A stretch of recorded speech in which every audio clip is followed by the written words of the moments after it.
أعوذ بالله من الشيطان الرجيم. بسم الله الرحمن الرحيم. لا يتخذ المؤمنون الكافرين أولياء من دون المؤمنين ومن يفعل ذلك فليس من الله في شيء إلا أن تتقوا منهم تقاه ويحذركم الله نفسه وإلى الله المصير. قل إن تخفوا ما في صدوركم أو تبدوه يعلمه الله ويعلم ما في السماوات وما في الأرض والله على كل شيء قدير. يوم تجد كل نفس ما عملت من خير محضرا وما عملت من سوء تود لو أن بينها وبينه أمدا بعيدا ويحذركم الله نفسه والله رؤوف بالعباد. صدق اللہ العظیم. ان آیات کا ترجمہ یہ ہے: نہ بنامے مسلمان کافروں کو دوست مسلمانوں کو چھوڑ کر، اور جو کوئی یہ کام کرے تو نہیں اس کو اللہ سے تعلق، مگر اس حالت میں کہ کرنا چاہو تم ان سے بچاؤ، اور اللہ تم کو ڈراتا ہے اپنے سے، اور اللہ ہی کی طرف لوٹ کر جانا ہے۔ تو کہے اگر تم چھپاؤ گے اپنی جی کی بات یا اسے ظاہر کرو گے، جانتا ہے اس کو اللہ تعالیٰ، اور اس کو معلوم ہے جو کچھ ہے آسمانوں میں اور جو کچھ ہے زمین میں، اور اللہ ہر چیز پر قادر ہے۔ جس دن موجود پاوے گا ہر شخص جو کچھ کی ہے اس نے نیکی اپنے سامنے، اور جو کچھ کی ہے اس نے برائی، آرزو کرے گا کہ مجھ میں اور اس میں فرق پڑ جاوے دور کا، اور اللہ ڈراتا ہے تم کو اپنے سے، اور اللہ تعالیٰ بہت مہربان ہے بندوں پر۔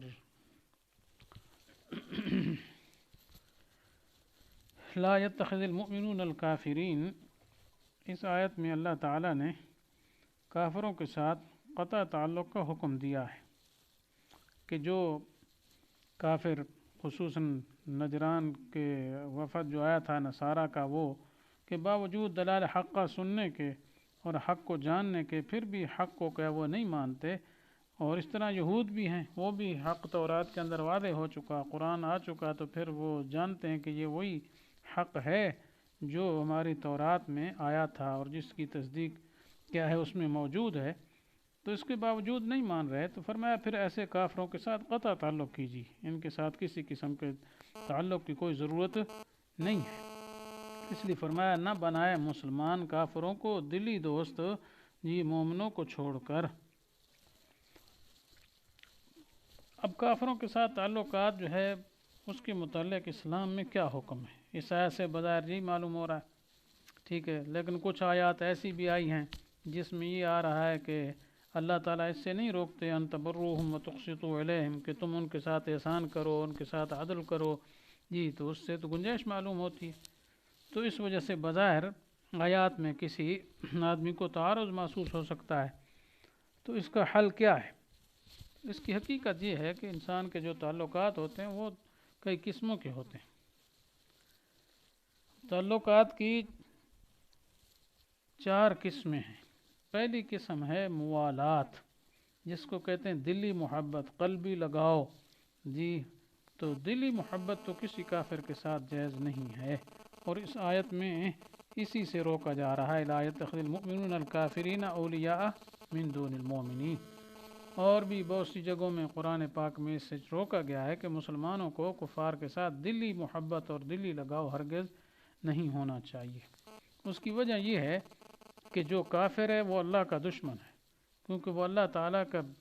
دشمن ہو کر پھر اللہ تعالیٰ کے وجود کو نہیں مانتا، یا اللہ تعالیٰ کے وجود کو مانتا ہے اس کے احکام کو نہیں مانتا ہے، جی اور اس کے ساتھ شرک اور کفر کر رہا ہے، تو ظاہر بات ہے پھر وہ اللہ کا دشمن ہے، تو پھر مسلمان اللہ کا دوست ہے، تو پھر دوست کا دوست دوست ہوتا ہے، تو ظاہر بات ہے اب دوست کا دشمن پھر دشمن ہی ہوگا،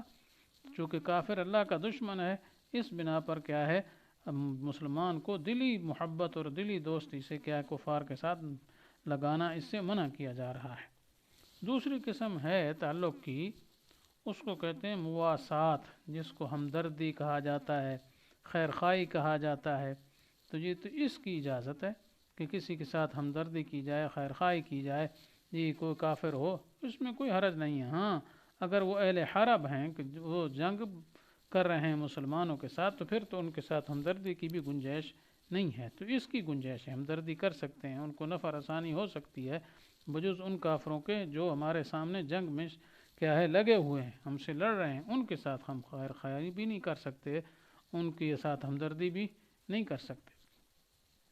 تیسری قسم تعلق کی ہے، اس کو کہتے ہیں مدارات۔ مدارات کا مطلب یہ ہوتا ہے کہ ظاہری اچھا برتاؤ اور اس سے ظاہری خوش خلقی، جی تو وہ اس کی بھی گنجائش ہے۔ مثلا کوئی کافر مہمان بن گیا، جی اس کے ساتھ، یا مثلا کوئی دین کی حقوں کی بات ان کو پہنچانا مقصود ہے، تو ان کے ساتھ بظاہر موالات کا کیا ہے اظہار کر لیا جائے، اور اس میں کوئی حرج نہیں ہے۔ یا مثلا کافروں سے نقصان پہنچنے کا اندیشہ ہے، جی ڈر ہے کہ وہ ضرر پہنچائیں گے، نقصان پہنچائیں گے، تو پھر کوئی حرج اس میں بھی نہیں ہے، گنجائش ہے، جی تو اس کو کہتے ہیں مدارات، تو اس میں بھی گنجائش ہے۔ اور اسی اگلی آیت میں یہ آ رہا ہے وَمَن يَفْعَلْ ذَلِكَ فَلَيْسَ مِنَ اللَّهِ فِي شَيْءٍ، جو یہ کرے گا یعنی جو دلی دوستی کرے گا، پھر اللہ کے ساتھ اس کا کسی قسم کا کوئی تعلق نہیں ہے، پھر وہ کافروں کا یار ہے، ہمارا دوست نہیں ہے۔ ہاں آگے فرمایا اِلَّا أَن تَتَّقُوا مِنْهُمْ تُقَىٰ، مگر یہ کہ ان سے بچاؤ حاصل کرو۔ مقصد یہ کافروں سے ضرر کا اندیشہ ہے، تکلیف اور شر پہنچنے کا اندیشہ ہے، تو ٹھیک ہے پھر ظاہری ان کے ساتھ کیا ہے مدارات کی جائے۔ مدارات وہی مطلب ظاہری حسن خلق اور ظاہری تعلق اور ظاہری اچھا برتاؤ کر لو، ٹھیک ہے کوئی حرج نہیں۔ اور چوتھی قسم ہے، اس کو کہتے ہیں معاملات۔ کفار کے ساتھ معاملات کرنے کا حکم یہ بھی جائز ہے، ٹھیک ہے، مثال کے طور پر ان کے ساتھ کیا ہے تجارت کرتے ہیں، یہ ان سے مال لیتے ہیں، ان کو مال دیتے ہیں، جیسے دنیا میں اب تجارت چل رہی کفار ملکوں سے بھی ہوتی ہے۔ یا صنعت و حرفت ہے، مثلا وہاں کے کارخانے ادھر لگائیں، ادھر والے ادھر لگائیں، یا دوسرے کیا ہے فنی چیزیں سیکھیں ان سے، وہ سکھائیں، یہ دنیا کے جو فنون ہیں، اس میں کوئی حرج نہیں ہے۔ اس طریقے سے وہاں کوئی شخص جا کر ملازمت اختیار کرتا ہے، ان کے کارخانوں میں کام کرتا ہے، ان کی ملوں میں یا اور دوسرے امور میں ان کے کاموں میں شریک ہوتا ہے، یا ان کے لوگ ادھر آ کر کوئی مزدوری کرتے ہیں، تو اس میں کوئی حرج نہیں۔ اس طرح تجارت ہو گئی، لین دین ہو گیا، خرید و فروخت ہو گیا، یہ بھی جائز نہیں، الا یہ کہ مسلمانوں کا واضح ضرر ہو، پھر ٹھیک نہیں۔ مثال کے طور پر ایسا اسلحہ ان کے ہاتھ میں تھما دینا کہ کل خطرہ ہے کہ وہ ہمارے اوپر استعمال کریں گے، یہ جائز نہیں ہے، اس قسم کی تجارت تو جائز نہیں ہے۔ جہاں مسلمانوں کو اندیشہ اور خوف نہ ہو تو اس قسم کی تجارت میں کوئی حرج نہیں ہے۔ تو بہرحال یہ چار قسم کی چیزیں، موالات پہلی، دوسری تھی مواسات، تیسری مدارات، اور چوتھی معاملات۔ تو ان میں سے پہلی تو ناجائز ہے، کسی صورت میں کافر سے دلی دوستی اور ان کو جگری یار بنانا ہرگز درست نہیں ہے، کیونکہ کوئی کافر کبھی بھی مسلمانوں کا دلی دوست نہیں ہو سکتا ہے، تو پھر تم کیوں دلی دوست بناتے ہو ان کو؟ اس لیے دلی دوست تو نہیں بنانا، باقی تینوں قسمیں جائز ہیں، مدارات بھی جائز ہے، مواسات بھی اپنے موقع پر جائز ہے، اور اس طریقے سے معاملات بھی جائز ہیں، لیکن ایک دو قید جیسے میں نے ذکر کر دی وہ ضروری، ان کا خیال رکھنا ضروری ہے۔ اس لیے آگے فرمایا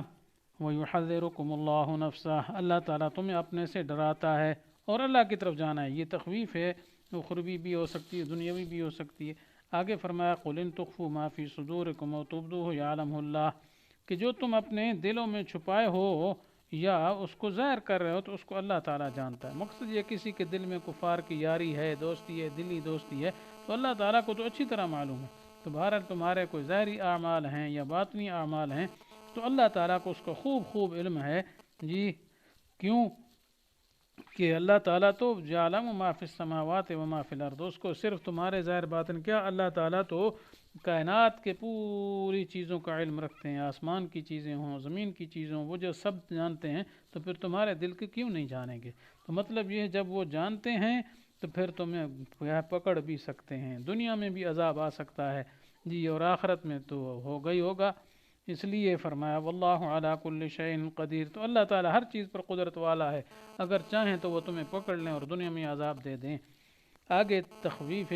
اخروی ہے، یوم تجد کل نفس ما عملت من خیر محضرا وما عملت من سوء، جس دن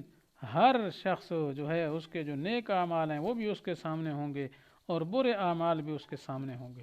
اس وقت انسان اللہ کے دربار میں کھڑا ہوگا اور اپنے اعمال بھی اس کو بالکل سامنے نظر آ رہے ہوں گے، تو ظاہر بات ہے نیک اعمال والا تو خوش ہوگا، لیکن برے اعمال جس کے ہیں وہ خوش تھوڑا ہی ہوگا، وہ تو ڈر رہا ہوگا کہ ابھی ان کیا ہے اعمال بد کی وجہ سے میرا کیا ہے مواخذہ شروع ہونے والا ہے، تو اس وقت وہ بہت ڈر رہا ہوگا۔ تودل، اس وقت یہ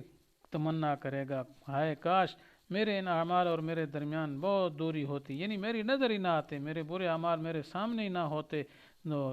سرے سے ہوتی نہ کہ مجھے ان کی کیا ہے سزا بھگتنی پڑتی۔ پھر آگے فرمایا وَيُحَذِّرُكُمُ اللَّهُ نَفْسَهُ، اللہ تعالیٰ تمہیں اپنی ذات سے ڈراتا ہے۔ جی مقصد یہ ہے کہ اللہ کی ذات ایسی ہے کہ وہ عزیز ذو انتقام بھی ہے، شدید العقاب بھی ہے، شدید العذاب بھی ہے کہ تمہیں وہ عذاب دے سکتا ہے۔ لیکن آگے فرمایا واللہ رؤوف بالعباد، اللہ تعالیٰ بندوں کے ساتھ بہت مہربان ہے۔ جی اب اس کا کیا مطلب ہے؟ پہلے یہ ہے کہ اللہ تعالیٰ ڈراتے ہیں تمہیں، اور آگے یکدم مہربان ہونا فرما دیا گیا۔ تو مقصد یہ ہے کہ دنیا میں جو اللہ تعالیٰ تمہیں ڈرا رہے ہیں تو یہ بھی اس کی طرف سے اس کی مہربانی ہے، اس کی شفقت ہے۔ مقصد ڈرانے سے صرف یہ ہے کہ تم اعمال بد سے بچ جاؤ، ان کو اختیار نہ کرو، جی تاکہ کل گرفت کا سامنا نہ کرنا پڑے۔ جیسے کیا ہے باپ جو ہے چھوٹے بچے کو ڈراتا ہے ادھر نہ جانا، ادھر درندے ہیں، ادھر مصیبت کی چیزیں ہیں، تو وہ اس کو ڈرا رہا ہے، تو وہ در حقیقت اس کا ڈرانا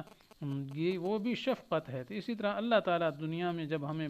اطلاع دے رہا ہے کہ یہ اعمال برے کرو گے تو پھر میری طرف سے گرفت بھی ہو سکتی ہے، تو یہ اللہ تعالیٰ کی رحمت اور مہربانی ہے کہ اس نے ہمیں دنیا میں ہی بتا دیا کہ برے اعمال کرو گے تو گرفت ہوگی۔ تو اللہ تعالیٰ سے دعا ہے کہ ہمیں اللہ تعالیٰ صحیح سے عمل کرنے کی توفیق نصیب فرمائے۔ وآخر دعوانا ان الحمد للہ رب العالمین۔